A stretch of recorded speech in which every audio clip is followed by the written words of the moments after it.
sự là cách tốt thôi. Hai người dừng ngược lối, suy nghĩ chỉ em và cứ chỉ níu kéo.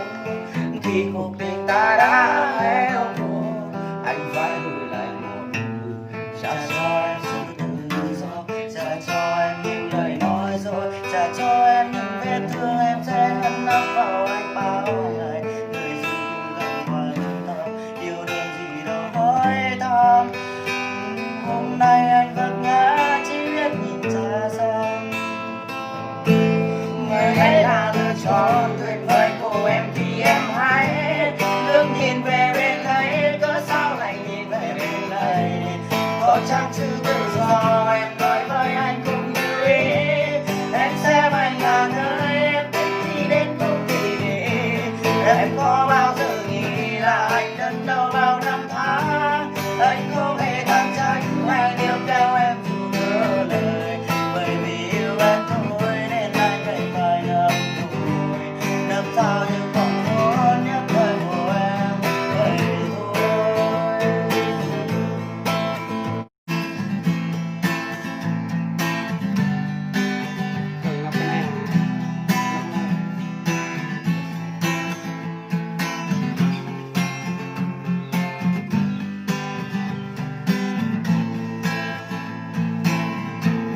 Trả cho em sự tự do, trả cho em những lời nói dối, trả cho em những vết thương em sẽ ngăn nắp vào anh bao ngày.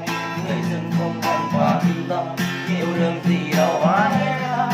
Hôm nay anh vấp ngã chỉ biết nhìn xa xăm. Người ấy là lựa chọn tuyệt vời của em thì em hãy ngước nhìn về bên đây, cớ sao lại nhìn về bên này.